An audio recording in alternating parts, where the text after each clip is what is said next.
Hello, church family. My name is Stephen Helm, Director of Christian Education at Christ Our Redeemer Lutheran Church, and you're watching Devo with SteveO. I have a question for you. What belongs to God? I bet a lot of things come to mind, but I asked this question to Pastor, and the quick answer he gave me was, everything belongs to God. We asked this same question to the high school youth group during our high school Zoom call, and they quickly came to the same conclusion that yes, everything belongs to God. But everything sure seems like a lot. Where do we begin? Let's begin with the gospel. Let's take a look at Matthew 22, starting at verse 15. The question about paying taxes. Then the Pharisees went and plotted to entrap Jesus in what he said. So they sent their disciples to him, along with the Herodians, saying this, "Teacher, we know that you are sincere and teach the way of God in accordance with the truth, and show difference to no one, for you do not regard people with partiality. So tell us then, what do you think? Is it lawful to pay taxes to the emperor or not?" Jesus was aware of their trickery and said, "Why are you putting me to the test, you hypocrites? Show me a coin used to pay the tax." And they brought him a denarius. So then Jesus said to them, "Whose head is it on this, and whose title?" They answered, "The emperor's." Then Jesus said to them, "Give therefore to the emperor the things that are the emperor's, and to God the things that are God's." When they heard this, they were amazed, and they left him and went away. Give therefore to the emperor the things that are the emperor's, and give to God the things that are God's. Wow, I love Jesus' answer.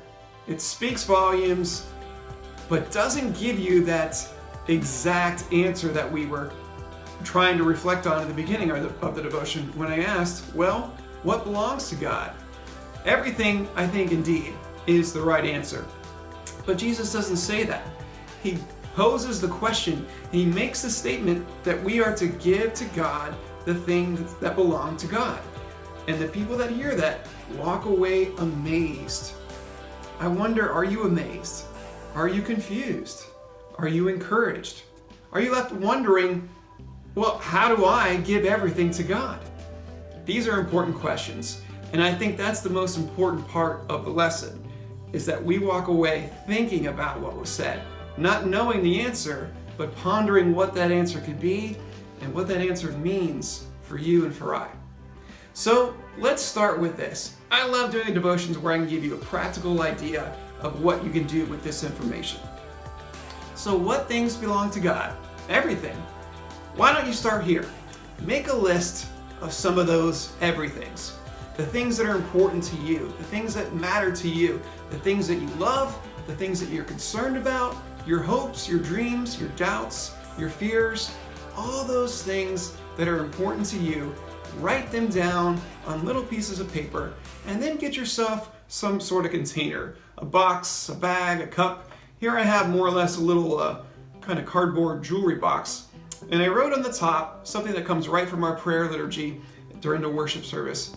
"Into your hands, gracious God." I'm giving these things that belong to God, symbolically putting them in this box as if they were the hands of God represented right here.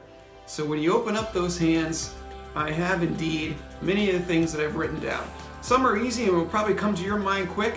I have mom and dad. My parents are certainly very important to me, so I put them in God's hand.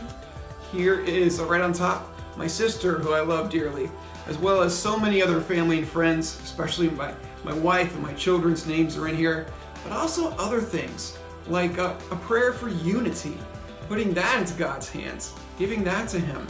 A prayer for peace, wanting so much for this world to know peace and to be peaceful and understanding.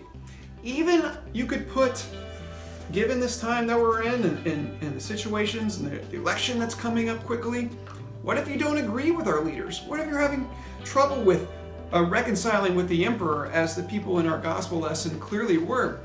Put our leaders' names and titles and positions, put them in God's hands, for they too belong to God. They are in God's care and under God's guidance and direction. So pray for them, all who lead us, all who direct us, that they would know God's will and follow it. And then on the inside of the lid, as I pick one or two or several of these names and concepts up and pray for them, I remember that I'm trusting in God's mercy, that I don't have the power, but God certainly does. And in His hands, all things are well, and all things are cared for, and nothing is neglected or forgotten, and all things will be in His loving hands forever and always. So try that. Get yourself a box or a bag or any kind of container at all. If you want, you can write into your hands, gracious God, and on the inside is the important things, all the things that matter to you, your hopes, your concerns, your dreams, your loves. Put them in God's hands, and every once in a while, maybe once a week, maybe once every day, you pick this up and you pick out a couple of your sheets of paper and you lift them up before God and you recommit them to God's hands of mercy and love. I hope you'll do that, and I hope, as always, that it will bring you peace. And may God's peace be with you.